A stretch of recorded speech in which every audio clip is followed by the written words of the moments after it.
Terminology क्या बोलेंगे?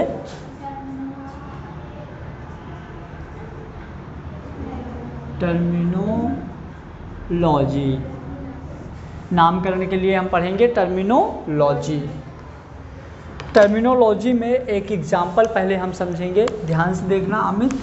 जैसे मान लो हमने ले लिया K4 FeCN का होल 6, यहाँ ले लो चलो SO4। क्लियर हुआ? अब यदि ये बड़ा ब्रैकेट है मतलब कि ये क्या है, संकुल लवण यानी कि कॉम्प्लेक्स सॉल्ट। बड़ा ब्रैकेट है मतलब इसको पानी में जल में डालने पर अपनी पहचान नहीं खोएगा। क्लियर? अब संकुल लवण में याद रखो जो बाहर है, नामकरण मतलब कि किसको क्या क्या बोलते हैं। तो ये पूरा जो यौगिक है, पूरा का पूरा जो हमारा ये यौगिक है, पूरा का पूरा यौगिक क्या हो गया, संकुल लवण। बाहर जो लिखा रहता है ब्रैकेट के, ये होता है सिंपल आयन। बाहर वाला क्या होता है, सिंपल आयन, मतलब कि सामान्य आयन। सामान्य आयन जो सिंपल आयन होता है, तो जो हम इसको यूज करते हैं ना, तो वो नॉर्मली फर्स्ट ए के एलिमेंट होते हैं। किस किस के? फर्स्ट ए के। हाइड्रोजन को छोड़ दो, ली ना करे रब से। नॉर्मली ये हमारा सिंपल आयन ये वाले होते हैं और इन सब का चार्ज +1 होता है। ठीक है?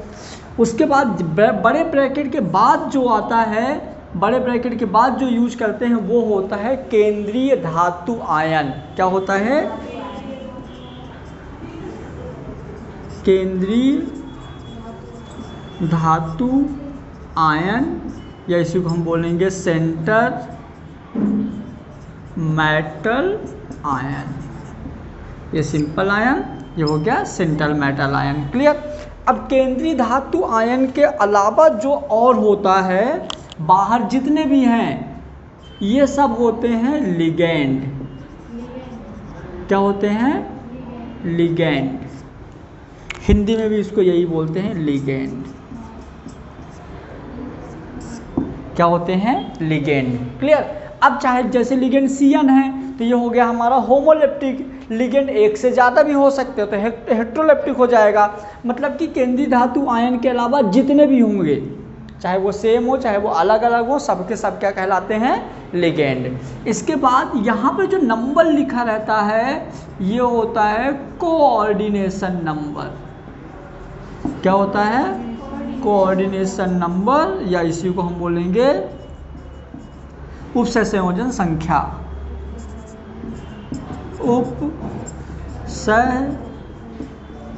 उपसंयोजन संख्या। बाहर वाला जो रहता है उसको हम बोलते हैं काउंटर आयन। क्या बोलते हैं? हिंदी में भी काउंटर आयन ही बोलेंगे। क्लियर हुआ? तो हमको इस पूरे चैप्टर में ये चीज़ पढ़ना है। कभी आपसे पूछेगा सिंपल आयन क्या है, कभी पूछेगा केंद्रीय धातु आयन क्या है, कभी लिगेंड क्या है, कभी काउंटर आयन क्या है, कभी उपसंयोजी संख्या क्या है। तो पूरा का पूरा क्या है, कॉम्प्लेक्स आयन। लेकिन इसके अंदर इतने सारे चीज़ें मिलके बनता है जो कॉम्प्लेक्स आयन होता है। तो एक बार याद रखो, जो बड़े ब्रैकेट के बाहर है उसको क्या बोलते हैं? सामान्य आयन। उसके जस्ट बाद केंद्रीय धातु आयन, फिर लिगेंड, फिर नंबर, है ना, मतलब कि उपसंयोजन नंबर, जो कि हर धातु के लिए फिक्स्ड होती है। जो उपसंयोजी संख्या होती है हर धातु के लिए क्या होती है? फिक्स होती है। क्लियर हुआ? कोई दिक्कत? ठीक है। अब इसके बाद इन सबको हम अलग अलग हेडिंग पे पढ़ेंगे। तो सबसे पहले हेडिंग डाल दो कॉम्प्लेक्स आयन। डालो हेडिंग कॉम्प्लेक्स आयन, संकुल लवण। कॉम्प्लेक्स आयन या संकुल लवण।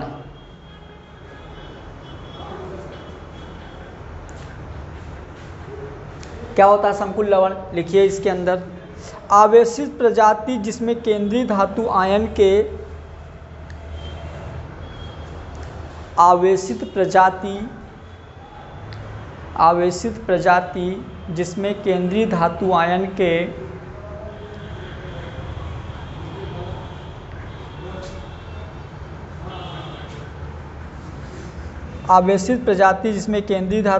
के साथ निश्चित संख्या में आवेशित प्रजाति जिसमें केंद्रीय धातु आयन के साथ निश्चित संख्या में लिगेंड जुड़े हुए होते हैं। निश्चित संख्या में लिगेंड जुड़े हुए होते हैं। लिगेंड जुड़े हुए होते हैं। ठीक है, क्या कहलाएगा हमारा वो? संकुल लवण। अब संकुल लवण के बाद देखो हम क्या देखेंगे, इसका केंद्रीय धातु आयन देखेंगे। तो हेडिंग डाल दो केंद्रीय धातु आयन।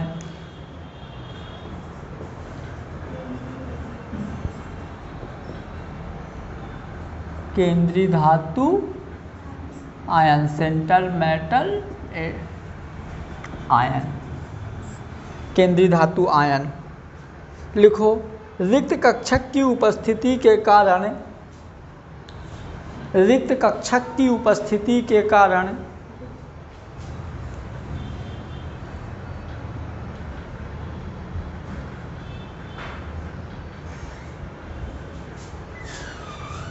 केंद्रीय धातु आयन रिक्त कक्षक की उपस्थिति के कारण इलेक्ट्रॉन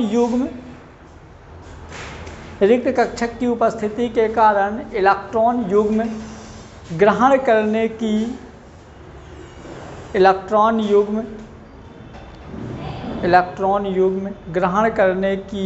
क्षमता होती है। इलेक्ट्रॉन युग्म ग्रहण करने की क्षमता होती है। लिख दिया केंद्रीय धातु आयन। अब देखो इधर पे, मतलब जो हमारा ये केंद्रीय धातु आयन होता है, ये लिगेंड से इलेक्ट्रॉन युग्म ग्रहण करता है। मतलब कि हमारा जो लिगेंड है तो केंद्रीय धातु आयन को इलेक्ट्रॉन युग्म देते हैं। तो सुनना मेरी बात, यदि मैंने बोला परिभाषा, पहले देखो, पहले मैंने सिर्फ संकुल लवण की परिभाषा बोला। तो संकुल लवण की परिभाषा में ऐसा बोल सकते हैं, ऐसा यौगिक जिसमें केंद्रीय धातु लिगेंडों से एक फिक्स संख्या में जुड़ा होता है, हमारा क्या कहलाता है? संकुल लवण। फिर जो धातु होता है वो लिगेंड से इलेक्ट्रॉन युग्म ग्रहण करता है, तो केंद्रीय धातु आयन की परिभाषा हो गई। यदि हम लिगेंड की परिभाषा बोले तो हम बोल सकते हैं जो केंद्रीय धातु आयन को इलेक्ट्रॉन युग्म देता है। समझ में आ गया दोनों का परिभाषा? ठीक है। यदि मैं इसके एग्जाम्पल की बात करूं तो देखो, मैंने क्या ले लिया, एक Zn+2 आयन ले लिया। इसके साथ मैंने रिएक्शन का क्या करा दिया, NH3 का रिएक्शन करा दिया। तो हमारा कुछ ऐसा बन गया ZnNH3 सुनना मेरी बात, NH3 के पास 5 इलेक्ट्रॉन होते हैं, तो 2 इलेक्ट्रॉन तो ये हैं, 3 इस पे हाइड्रोजन जुड़ गए, तो इसके पास इलेक्ट्रॉन पेयर एक्स्ट्रा हैं। तो ये हो जाएगा लुईस बेस, है ना, क्योंकि जिसके पास लॉन पेयर होते हैं वो लुईस बेस होता है। ये देखो +2 मतलब इसके पास लॉन पेयर एब्सेंट। ठीक है, अब इसके पास +2 मतलब लॉन पेयर नहीं है, तो ये हो जाएगा लुईस एसिड। ठीक है, तो ये लुईस एसिड होता है, ये लुईस बेस होता है, जिसके पास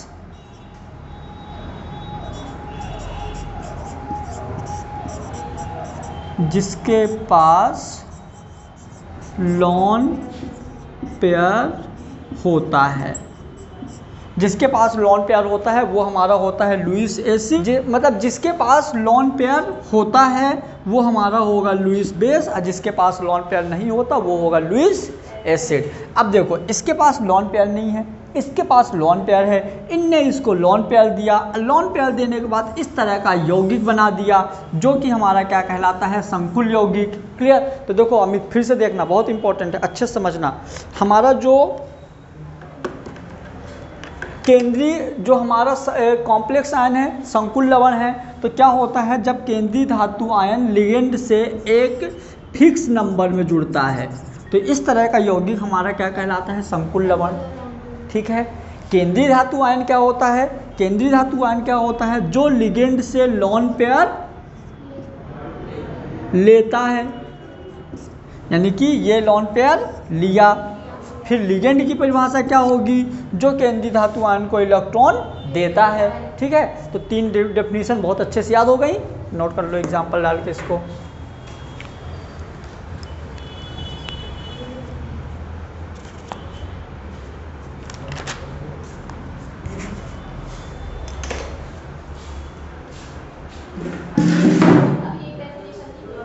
कौन सी? लिगेंड की।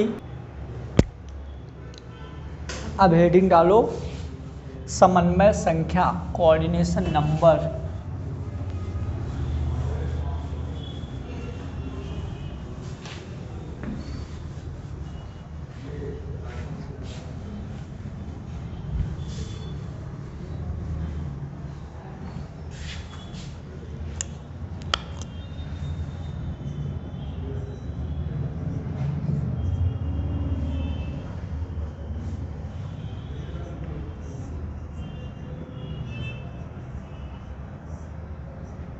समन्वय संख्या,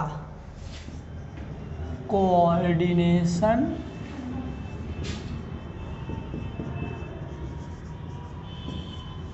नंबर। देखो क्या होता है, केंद्रीय धातु आयन द्वारा, केंद्रीय धातु आयन द्वारा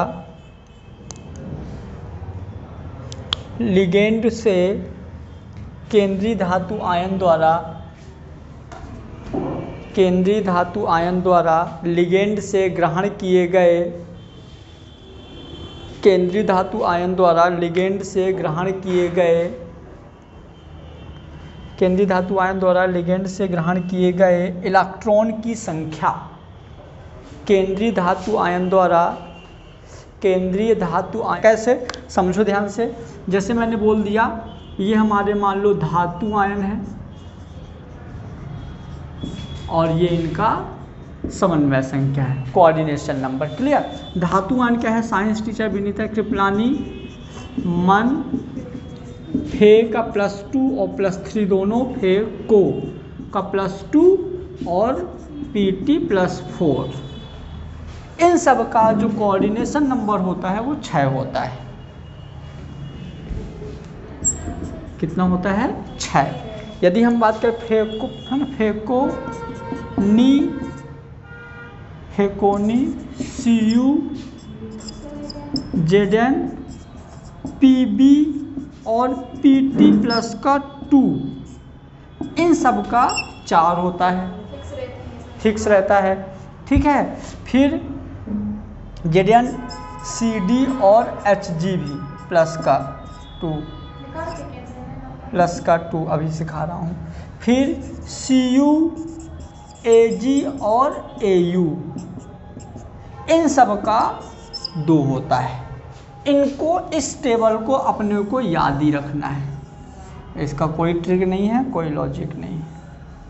लॉजिक सिर्फ ये है कि ये वाले जो रहते हैं 6 इलेक्ट्रॉन लोन पेयर मतलब गेन करते हैं, 4 और 2, इसको ऐसे याद कर सकते हो। देखो ये MTR है, बहुत इंपॉर्टेंट है, इसको ऐसे याद रख सकते हो कि जो हमारा जैसे साइंस टीचर विनीता तक छोड़ दो, कृपलानी मन फेको, कृपलानी मन फेको तक 6 है,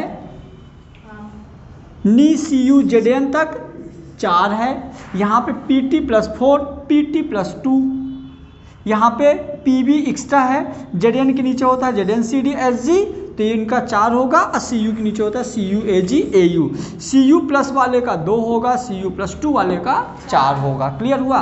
तो ये यदि याद है तो इससे हेल्प क्या हो जाती है, देखो इससे हेल्प ऐसे हो जाएगी, जैसे मान लीजिए आपको एक एग्जाम्पल लिख दिया गया, FeCN का होल थ्राइस Cl3, अब बताइए ये सही है कि गलत? तो Fe का कोऑर्डिनेशन नंबर 6 होता है, मतलब Fe क्या है, 6 इलेक्ट्रॉन ग्रहण करेगा, तो 3 ये सही है।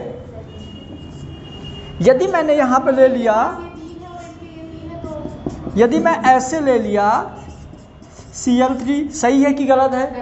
अब कॉपर आ गया, कॉपर के साथ कितना होना चाहिए? 4, तो ये हमारा गलत हो जाएगा। लेकिन यदि मैं इसको ऐसे कर दूं Cn का होल 3 और एक Cl ले लूँ तो 3 1 4 मतलब सही है। यदि मैं कुछ ऐसा कर दूं AgI2 सही है कि गलत? Ag के साथ 2 तो Ag के साथ 2 मतलब सही है। मैं पहले तुम लोगों को स्टार्टिंग में इस तरह लिखता था, इसीलिए नहीं सिखाया था कौन सा सही है कौन सा गलत, लिख दे रहा था कहीं 6 कहीं 4। तो ये किस हिसाब से है? इस हिसाब से। यदि ये याद है तो 100% सही है। देखो यदि मैं इसको याद करवाता कि ये कंपाउंड सही है ये गलत है तो कन्फ्यूजन हो जाता, लेकिन अब यदि इसको याद कर लोगे तो ये अपने आप बन जाएगा। क्लियर? केंद्रीय धातु आयन के बाद जितने भी होते हैं सारे के सारे क्या कहलाएंगे? अपने लिगेंड। क्या होंगे? लिगेंड। केंद्रीय धातु आयन इलेक्ट्रॉन ग्रहण करते हैं, लिगेंड इलेक्ट्रॉन देते हैं। तो यहाँ पे देखो साइंस टीचर विनीता तक छोड़ दो, कृपलानी मन फेंको, कृपलानी मन फेंको Pt+4 का होता है 6, नी Cu Zn के नीचे होता है Cd और Hg का होता है 4, Cu Ag और Au प्लस वाला होता है 2। और इनके अकॉर्डिंग हमारे पूरे के पूरे इनके नामकरण हो जाएंगे। क्लियर हुआ? नोट कर लीजिए। उदासीन या आवेशित प्रजाति, उदासीन या आवेशित प्रजाति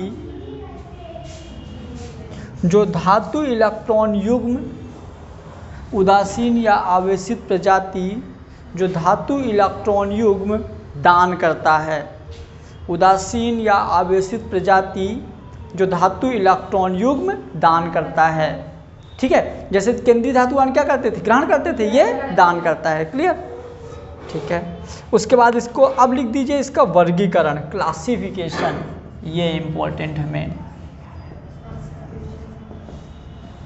classification of ligand. Clear? Ligand का वर्गीकरण। ठीक है, क्लासिफिकेशन ऑफ लिगेंड या लिगेंड का वर्गीकरण। पहला लिख दीजिए, पहला है इसका वर्गीकरण मोनोडोंटेट, एक दंतुक। मोनोडोंटेट एक दंतुक।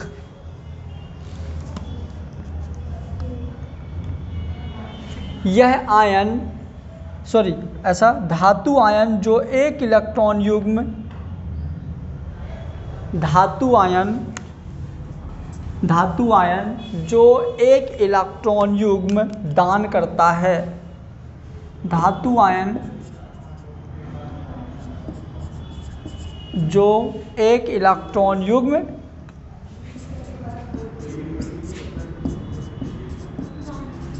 धातु आयन जो एक इलेक्ट्रॉन युग्म दान करता है, जो एक इलेक्ट्रॉन युग्म दान करता है।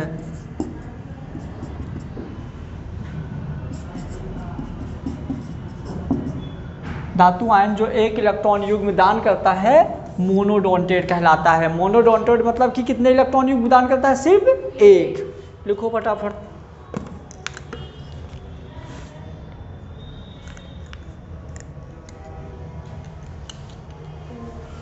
धातु आयन जो एक इलेक्ट्रॉन युग्म दान करता है।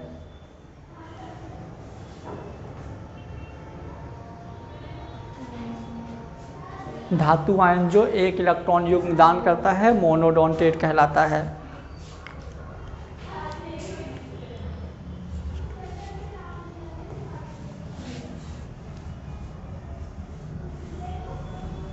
लिख लिया? दूसरा लिख दीजिए। देखो दूसरा है अपना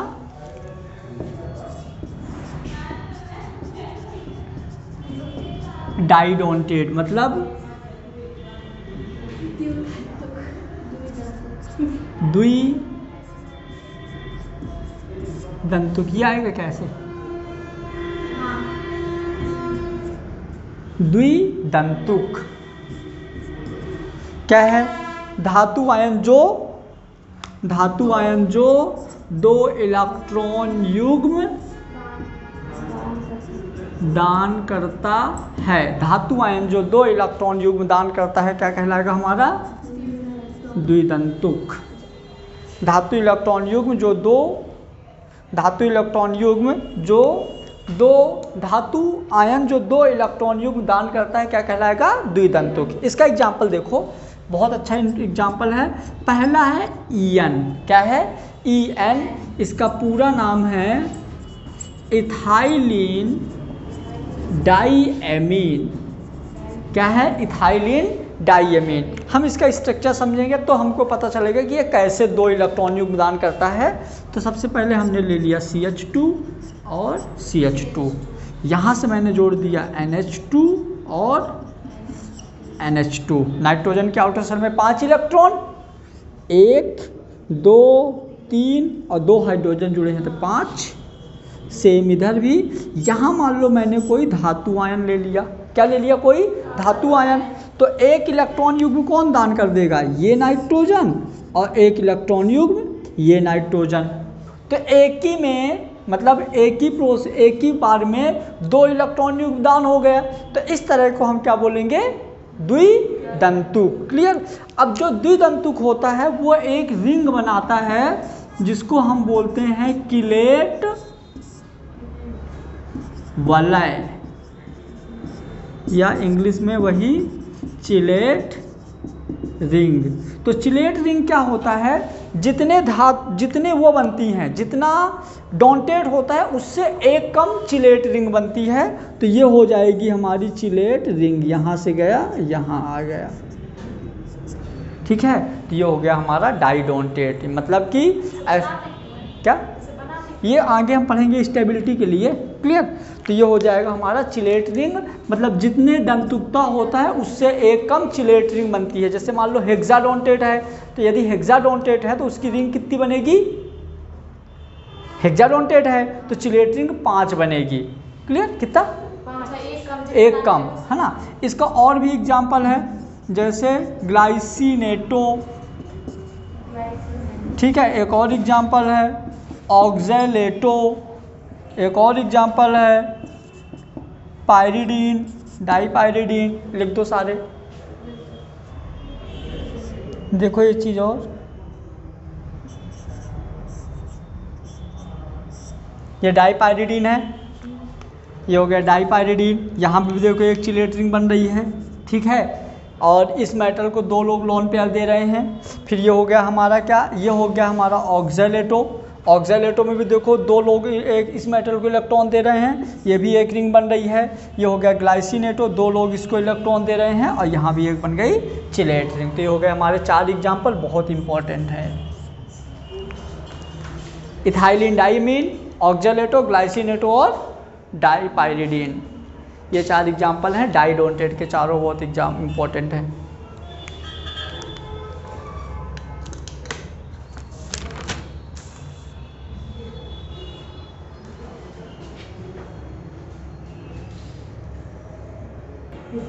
चलो 2 हो गए। अब हम तीसरा देखेंगे। क्या? तीसरा है हमारा ट्राइडॉन्टेट। ट्राइडॉन्टेट मतलब त्रिदंतुक। त्रिदंतुक मतलब कि जो 3 इलेक्ट्रॉन युग्म दान करेगा, है ना। 3, हाँ 3 वो आ जाएगा। तो इसका एग्जाम्पल, बस एग्जाम्पल लिखते जाओ इनका। इसका एग्जाम्पल हो जाएगा डाई इथाइलिन डाइएमीन। ट्राइडॉन्टेट का इथाइलिन डाइएमीन सिर्फ किसका था? डाइडॉन्टेट का। ट्राइडॉन्टेट में हो जाएगा डाई इथाइलिन ट्राइएमीन, है ना। फिर 4th है हमारा टेट्राडॉन्टेट, मतलब चतुर्थ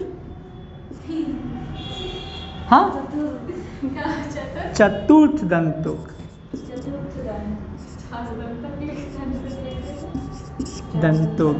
ठीक है? इसका एग्जाम्पल हो जाएगा ट्राई इथाइलिन डाइएमीन। इसका एग्जाम्पल हो जाएगा ट्राई इथाइलिन डाइएमीन, वही ट्राईइन, है ना। और नेक्स्ट है हमारा कौन सा हो गया? 5th नंबर ना, पेंटाडॉन्टेट। पेंटाडॉन्टेट मतलब 5 दंतुक। इसका एग्जाम्पल हो जाएगा देखो EDTA-3, क्या हो जाएगा EDTA-3। जो सबसे ज़्यादा इम्पोर्टेंट है वो है हमारा 6 नंबर हेक्साडोनेट, मतलब जो 6 इलेक्ट्रॉन युग्म दान करेगा, इसका एग्जाम्पल है EDTA-4 और ये नीट में आ चुका है। क्यों? क्योंकि लोग हमेशा इसको याद रखते हैं हेक्साडोनेट में EDTA-4, लेकिन यदि EDTA-3 है मतलब पेंटाडोनेट, तो ये बहुत बार एग्जाम में आ चुका है, याद रखना। क्लियर? यदि -3 है मतलब पेंटाडोनेट है और -4 है तो हेक्साडोनेट। इसका अपने को स्ट्रक्चर भी याद रखना है। CH2C11O-, CH2C11O-, CH2C11O-, CH2C11O-, यहाँ पे एक मेटल। अब इस मेटल को कितने लोग इलेक्ट्रॉन डोनेट करेंगे? 6 लोग। कितने लोग करेंगे? 6 लोग। क्लियर? तो एक तो कार्बन दे, नहीं एक तो ये देगा क्योंकि नाइट्रोजन के पास 5। सर हम भी चल रहे हैं ना, चलो ना। 2 मिनट बस रुको, बस इसका डायग्राम बना। इंक की ये हो गया। एक ये डोनेट करेगा, 2 लोग कर दिए, एक ये 3 लोग, 4 5 6। तो ये हो गया हमारा क्या? हेक्साडोनेट। मतलब हेक्साडोनेट मतलब क्या? ऐसा लिगेंड, मतलब ऐसा धातु आयन जो 5 अरे यार ठीक है, हेक्साडोनेट मतलब 6, मतलब ऐसा धातु आयन जहाँ पे 6 धातु आयन इलेक्ट्रॉन लोन पे डोनेट करेंगे तो हमारा हो जाएगा हेक्साडोनेट। बहुत बार आता है EDTA-4 है तो हेक्साडोनेट होगा और EDTA-3 है तो पेंटाडोनेट होगा। क्लियर? अब इसमें चिलेट रिंग कितनी बनेगी? 5, 1 2 3, एक ये वाली 4, एक ये वाली 5। ठीक है, तो यहाँ पे हमारा बन जाएगा। कोई दिक्कत? एक बार फिर सुन लो, मैंने बोला था जो लिगेंड होते हैं, लिगेंड का वर्गीकरण अकॉर्डिंग टू डोनेटेड है ना, मतलब दंतुकता के आधार पर वर्गीकरण कितने प्रकार के थे? 6। पहला था क्या? मोनोडोनेटेड, जो एक लोन पेयर डोनेट करेगा। मोनोडोनेटेड का एग्जांपल क्या था? NH3COCN, ठीक है, ClBr, ये हो गया मोनोडोनेटेड। डाइडोनेटेड जो 2 लोन पेयर डोनेट करेगा तो डाइडोनेटेड का था EN, इथाइलिन डाइएमीन। ट्राइडोनेटेड मतलब कि जो 3 इलेक्ट्रॉन डोनेट करेगा तो डाइइथाइलिन डाइएमीन। क्लियर? फिर tetradentate, tri ethylene diamine. Pentadentate EDTA-3, hexadentate EDTA-4। कोई दिक्कत? कर लोगे ना? कल याद करके आना।